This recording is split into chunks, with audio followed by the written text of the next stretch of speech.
Subhanallah. Ya Allah. Allahu Akbar.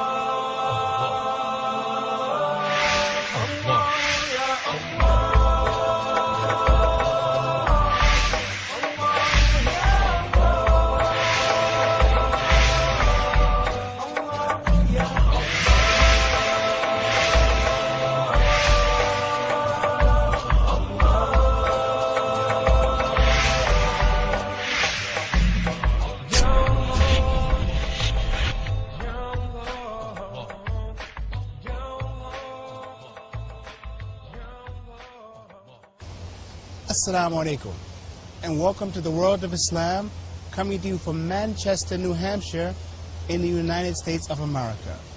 From Denmark to China, from Australia to Argentina, from the USA to the UK, there are more than 1.5 billion Muslims in the world today. The religion of Islam is the fastest growing religion on earth, but unfortunately, the true nature of Islam is often misrepresented and misunderstood. So I invite you to join us as we travel throughout the world of Islam and give you the opportunity to know the truth about Islam and the truth about Muslims. You are now entering the world of Islam. And I'm in the Islamic Society of New Hampshire in the masjid here, and I'm joined by one of my brothers in Islam, Brother Joel Underwood. Assalamu alaikum. Welcome to that.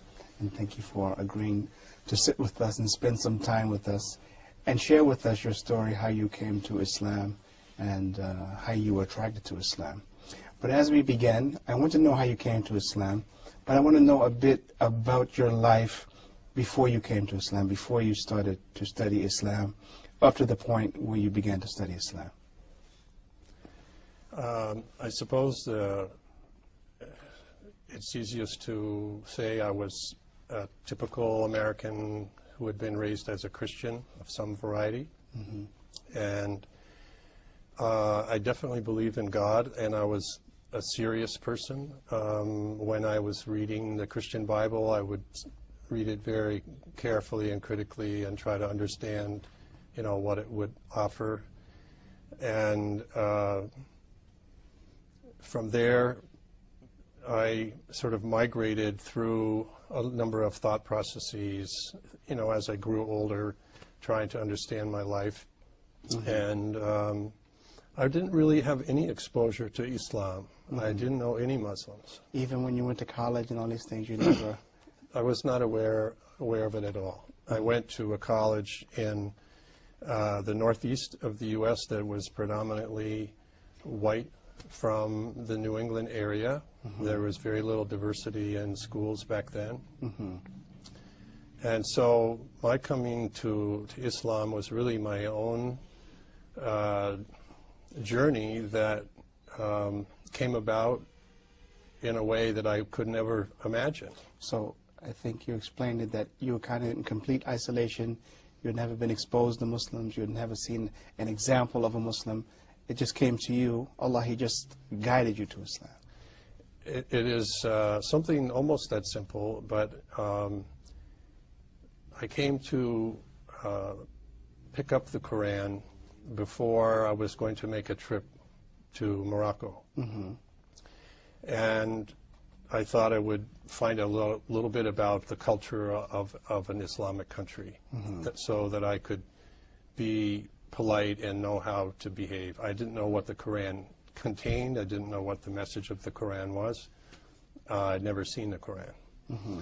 So I spent some 6 months before the trip reading the Quran, going onto the internet and so forth. Let me ask you about the Quran, because now this was 2 years ago or 3 years ago? 2 years, yeah. And this was after 9/11.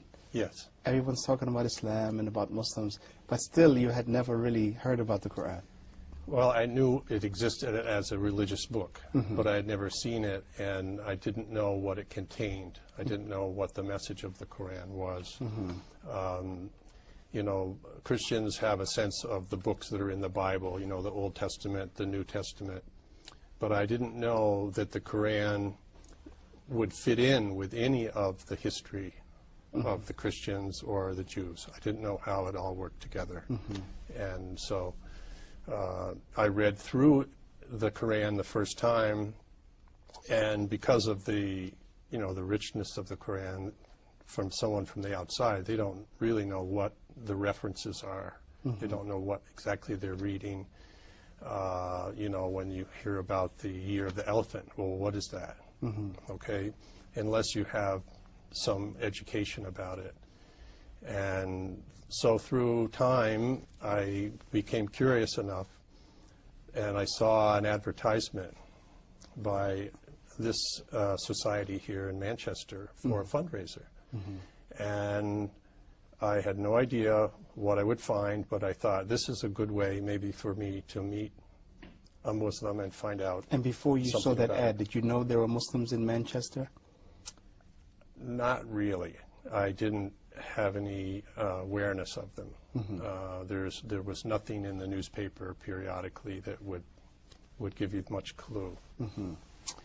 And New Hampshire is, you know, mostly white people from the Northeast, so it's not a very diverse area that way. Now, when you came here, was that before or after your trip to Morocco? After. Okay, and how was that trip? The trip to Morocco? Yeah. Oh, I'm sorry. I mean, Which trip? No, you said you were reading the Quran just to know a bit about the culture before you went on that trip. Before I was going on the trip with my wife to Okay. Morocco. I made a separate trip to Morocco just this year. That's a different trip. So my original curiosity of the Quran was before, was of the trip going to Morocco with my wife, motorcycle trip. Right. So reading it beforehand, and then after what took place there with a motorcycle accident and so on, we had to come home early. And my interest continued. And then when I met some people here, I started to get some more sources of information to learn what books to look at. And I met some of the brothers here from the masjid who welcomed me to come to listen to some Quran studies. And how did you feel? How were you received by the brothers here? I was received just like anyone. You know, there was no prejudice towards me. There was no like, "What are you doing here? You know, you don't fit in. You know, what is your problem? What are you coming here for?" Right. They were more than cordial. They were very welcoming and say, "How can we help you?" And very soon, from coming a few times, other brothers would say, "How can I help you? Let me help you figure out your prayers," or here's something that I've learned. And so I couldn't have been received, you know, more warmly, actually. So now you came here for a time, and you still weren't Muslim. You just came here just to better understand Islam, because you said earlier you're a serious person. So I guess you were taking the study of Islam seriously at that point. Exactly. I was looking at it as, here's something that if you decide to become a Muslim, you have read and you know that that is a lifetime decision, and that you do not just try it out and say, I'm a Muslim for a couple of years and say, oh, well, that was too hard for me, and now I will go back to whatever. That is one of the big problems that most people have with religion, is they want to have cafeteria style. They want to only pick the parts that are easy. And I knew that that's not the authentic way. And so I knew the commitment that I would have to make would be a lifetime one, and that if I was going to make that commitment, I had to really feel very strongly. And so I spent the time learning and studying to where I was confident, to one day on my birthday, I stood alone in my home after having had a bath, and I gave my shahada, and I said to myself, I am a Muslim. Alhamdulillah. So every day I'm thankful for that. Now, when you were considering becoming a Muslim and studying about Islam, did your wife notice a change in you, that you were becoming quite serious about learning about Islam?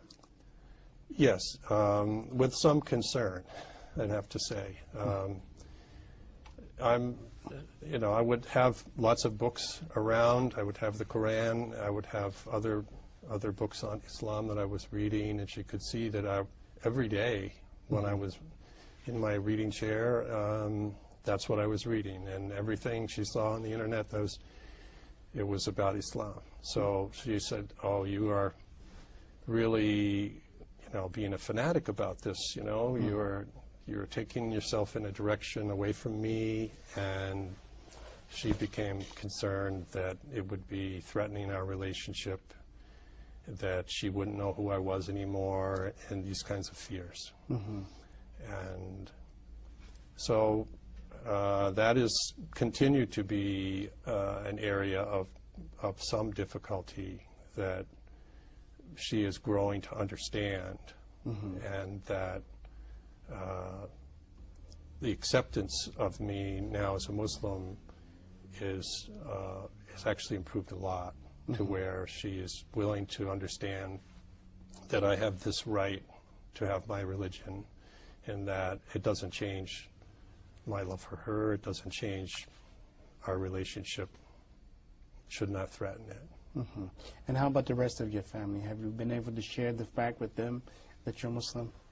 My children had no problem, and I was a little surprised. My daughter is very academic and studied a lot of philosophy and so forth, and she likes to find rationality in things and try to answer questions that way, and she was leaning towards being a Catholic in her own life.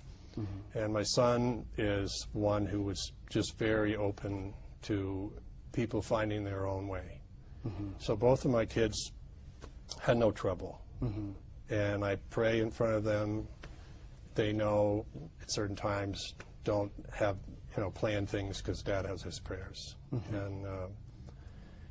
But outside of that, we have a family that, from my wife's side, Catholic going back generations, and for my wife to accept Islam, even if she had inclinations to join me, if we were just alone together on an island, I think she would. But she cannot face her parents. She could not face her grandmother and say to herself, you are following the wrong path. And she's not willing to do that yet. And that is up to Allah. Inshallah, Allah will guide her to Islam. Yes, Because it just takes time, and we hear these stories, inshallah, when you talk about good people.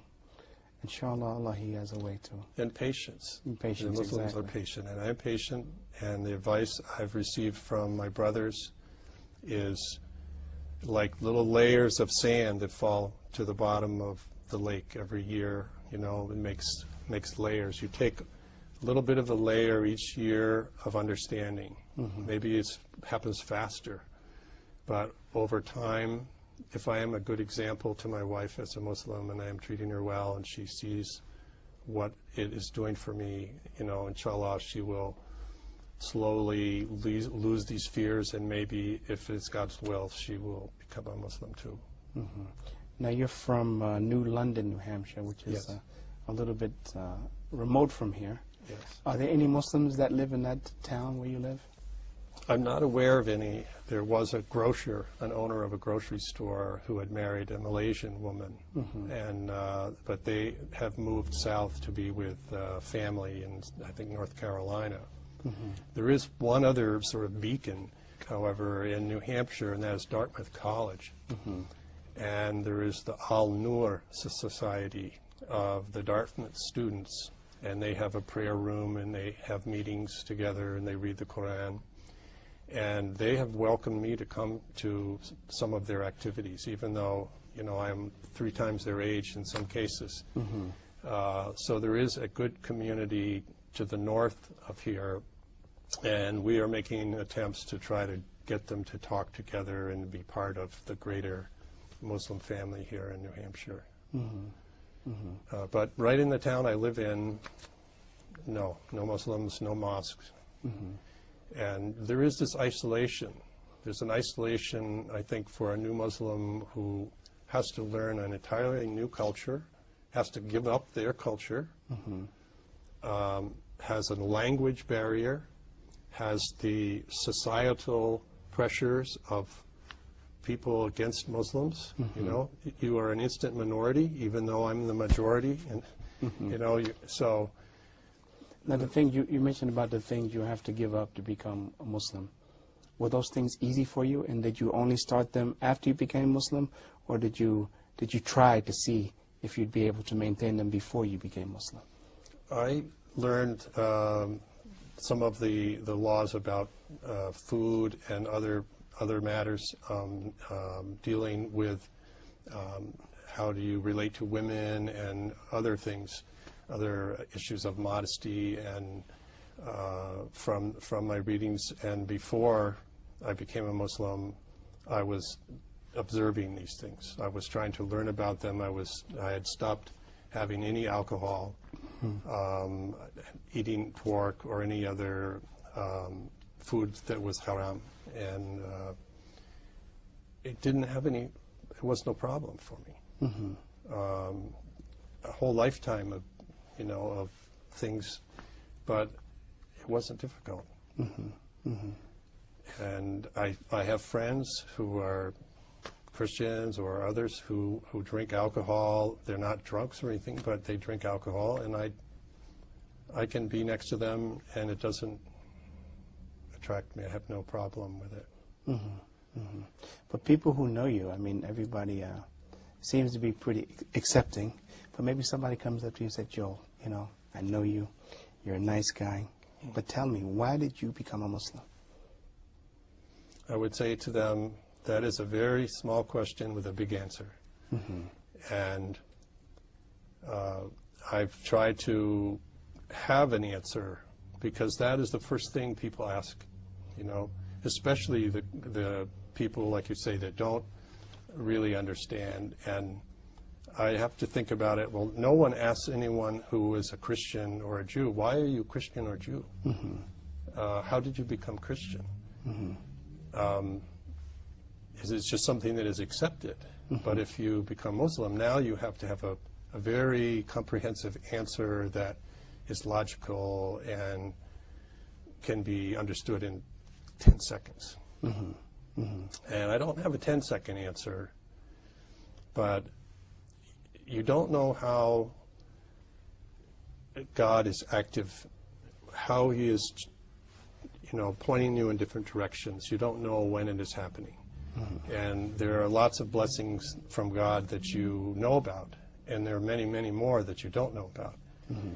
And one of them for me is I've always had a yearning to have a better understanding of my Creator. That is just something that is in my heart, and I've been trying to find that my whole life. And through Allah, He has called me to Islam.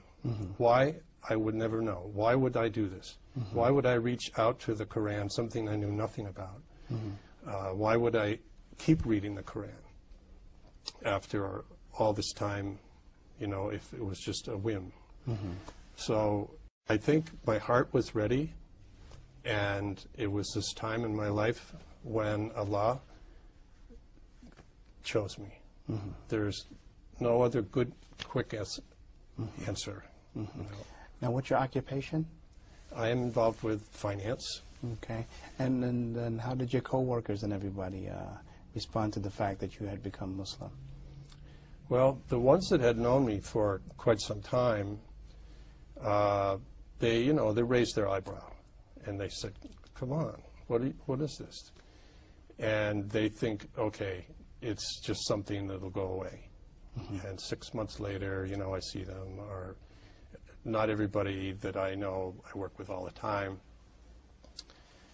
And so I have not had anybody like ridicule me or say you are crazy. They've been very tolerant of me and respectful.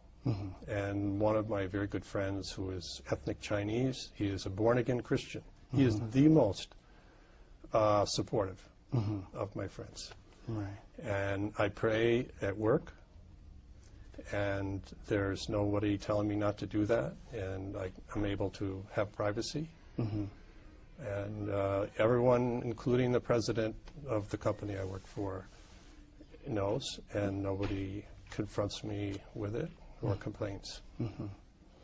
And as you mentioned before, that you're a serious guy. And if a serious person like you was not Muslim, and it was just to watch the news and read the newspapers, as it stands today, what do you think that the opinion of Islam they would come away with?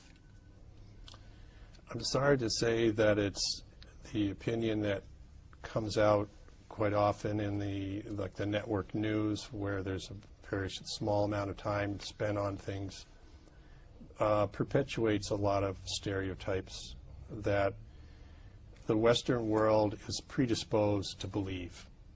There are a lot of biases, there's a lot of ignorances that prey on the ignorance of Americans. I mean, Americans don't have a knowledge of Islam. They don't have a knowledge of the cultures where Muslims come from.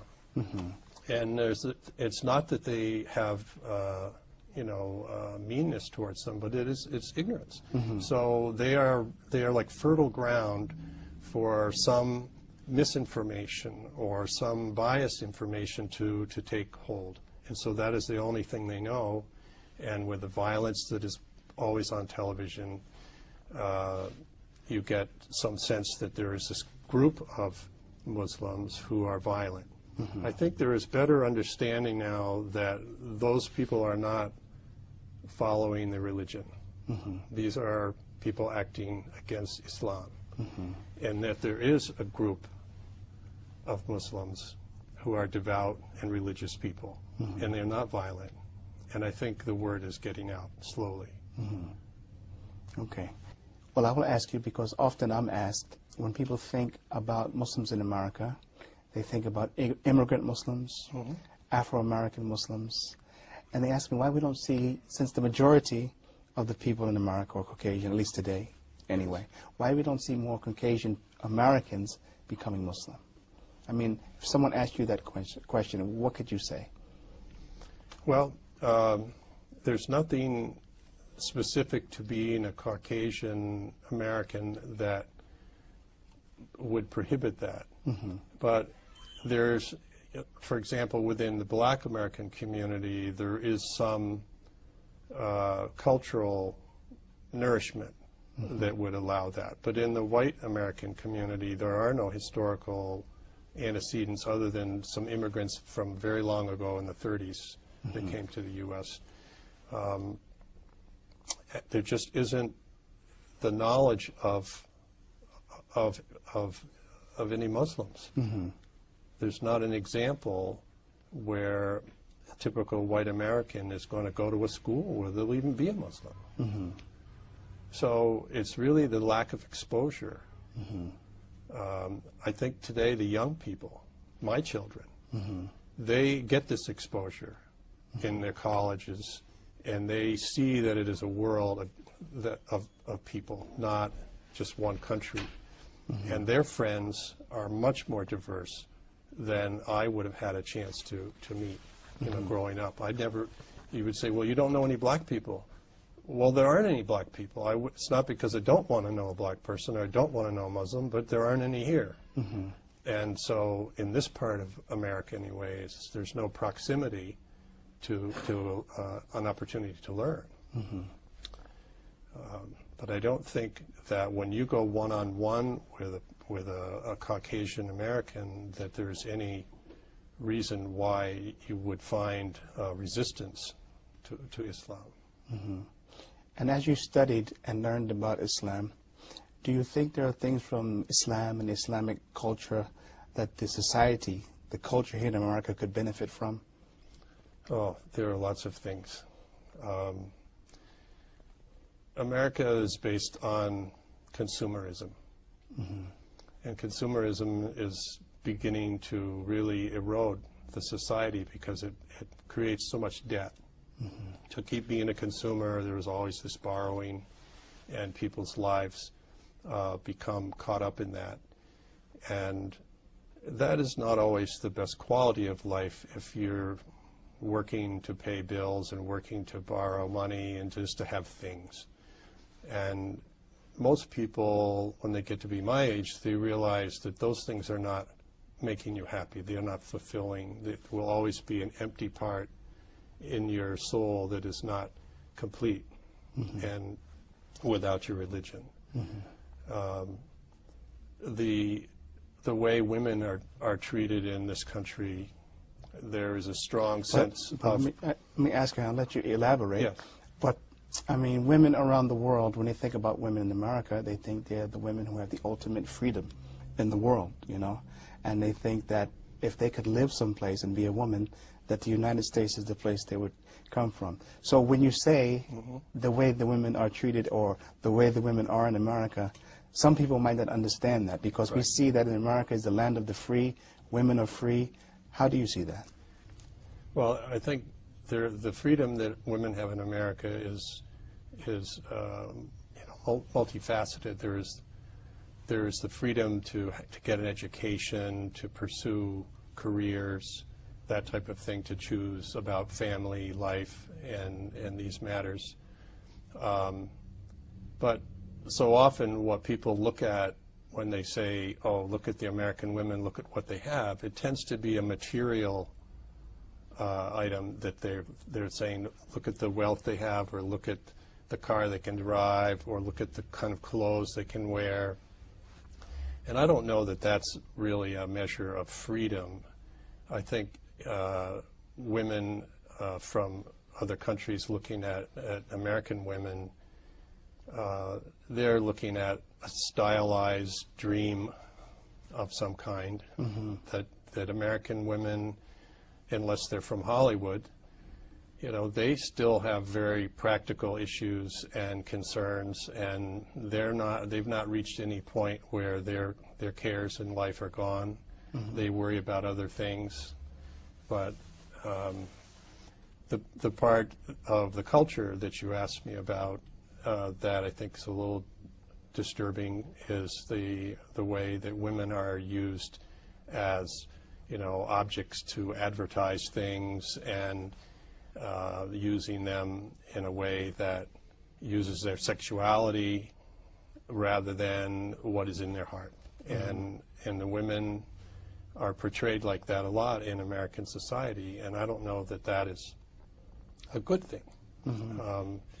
As the example is, when the woman is coming down the street with a miniskirt, the young men are not looking at her inner goodness. Okay, and so as a Muslim, you are more sensitive to that, and you really think more about what is in this woman's heart, what is in her mind, what is she thinking. And I think in America, having, you know, when I wasn't a Muslim, I was susceptible to that same type of thinking. But let me ask you, I mean, in terms of women and your standard of beauty, has it changed now since you become Muslim? What you find beautiful about a woman as opposed to before you became Muslim? I mean, a complete beauty. Yes, I think that the outward appearance that a woman has is something that is unavoidable for a man. You know, if there's beauty, you are genetically predisposed to see it. What you think of that beauty is something else. Do you go beyond looking at the physical beauty, or do you think about that as a person, not an object? And I think the Muslim view that I am come to understand better is looking first at the person. Try to see the person, try to see who they are as a person. And the appearances that are the obsession of the West are not so important. Okay. Well, Joel, I thank you for sharing your story with us.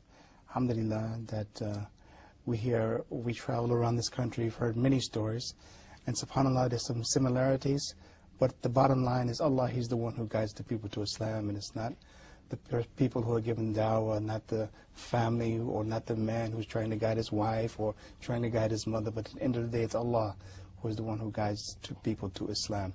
But before we conclude here, I'd just like to ask you, just your experiences as a Muslim and learning about Islam, what do you feel is the future outlook for Islam here in America? Well, I have probably only a modest grasp of an answer for that, but I'm hopeful that Americans are becoming more educated to Islam, and the more they can meet Muslims in their schools. I think my generation and the older ones are going to be slower, but my children in that generation will be quick to begin treating people like people. There are many Indians in America that no one questions they're wearing a turban. It is fine. And soon, maybe the hijab.